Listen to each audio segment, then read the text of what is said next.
Today, I'm delighted to welcome Israeli Prime Minister Benjamin Netanyahu. পুরো বিশ্বই গাজায় চালানো ইসরায়েলি ধ্বংসযজ্ঞের সাক্ষী। আন্তর্জাতিক আদালতও জানিয়েছে ইসরায়েল গাজায় গণহত্যা চালিয়েছে। গ্রেপ্তারি পরোয়ানা জারি হয়েছে ইসরায়েলি প্রধানমন্ত্রী বেনিয়ামিন নেতানিয়াহুর নামে। কিন্তু এরপরও পশ্চিমা শক্তিগুলো ইসরায়েলের বিরুদ্ধে কঠোর পদক্ষেপ নেয়ার বিষয়ে চুপ, যার প্রধান কারণ হিসেবে উঠে এসেছে ইসরায়েলের ওপর পশ্চিমা বিশ্বের নির্ভরতা।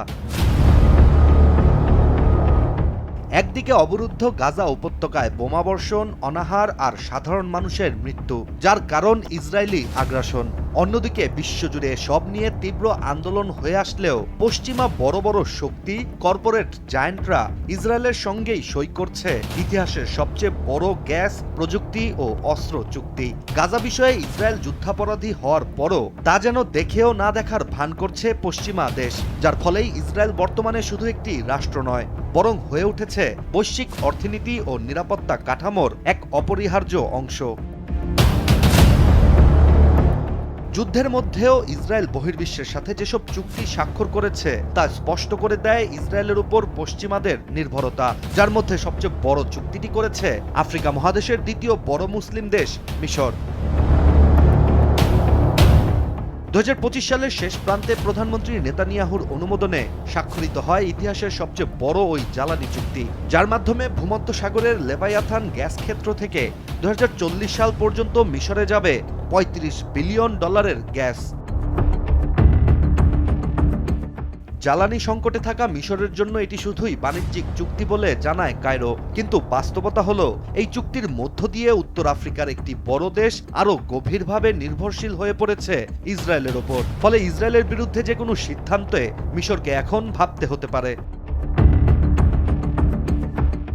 এখানেই শেষ নয়, 2025 সাল জুড়ে প্রযুক্তি ও সামরিক খাতেও একের পর এক রেকর্ড সব চুক্তি করেছে ইসরায়েল, যেখানে যুক্তরাষ্ট্রের টেক জায়ান্ট গুগল $32 বিলিয়ন কিনছে Israeli cyber security company Wiz, আর এনভিডিয়া ঘোষণা দিয়েছে হাইফার কাছে $1.5 বিলিয়ন বিনিয়োগ করে প্রতিষ্ঠানটি তৈরি করবে নিজেদের সবচেয়ে বড় এআই ডেটা সেন্টার। যদিও যুক্তরাষ্ট্র ইসরায়েলের মিত্র, কিন্তু এই বিপুল পরিমাণ বিনিয়োগের পর দেশটি যে কোনো উপায়ে রক্ষা করবে ইসরায়েলের স্থিতিশীলতা।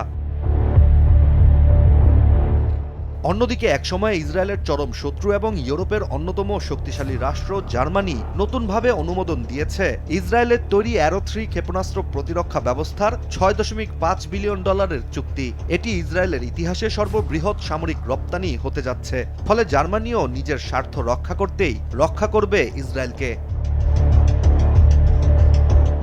তবে সবচেয়ে অবাক করার বিষয়টি হচ্ছে পশ্চিমা শক্তির সাথে করা এসব চুক্তির পেছনে ইসরায়েল ব্যবহার করেছে একটি শব্দ, যা হচ্ছে তাদের সব প্রযুক্তি ব্যাটল টেস্টেড। মূলত গাজা উপত্যকা ও সম্প্রতি ইরানে চালানো হামলাতেই ইসরায়েল নিজেদের নজরদারি প্রযুক্তি, ড্রোন, ক্ষেপণাস্ত্র প্রতিরক্ষা ব্যবস্থা ব্যবহার করেছে। এভাবেই ইসরায়েলের জন্য যুদ্ধক্ষেত্র হয়ে উঠেছে প্রদর্শনী মঞ্চ, যা দেখিয়েই ইসরায়েল নিজেদের প্রযুক্তিকে বিক্রি করছে নিরাপত্তার প্রতিশ্রুতি হিসেবে।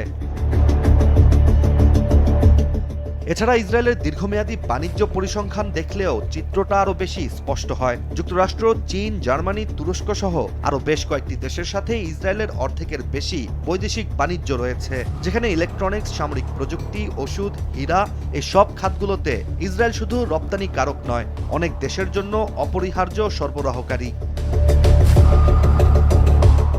ইসরায়েলের সব চুক্তি ও আমদানি রপ্তানির ফলাফল, আন্তর্জাতিক আইন, মানবিক নীতি, যুদ্ধাপরাধের অভিযোগ সবকিছুই তাদের বিরুদ্ধে কাগজেই আটকে থেকে যায়। কারণ ভূরাজনীতিতে নির্ভরতা মানেই যেন নীরবতা। ফলে জাতিসংঘের সম্মেলনে ইসরায়েলের বিরুদ্ধে নিন্দা আসলেও নিষেধাজ্ঞার নামগন্ধও নেই, প্রতিবাদ শোনা গেলেও চুক্তি বাতিল হয় না।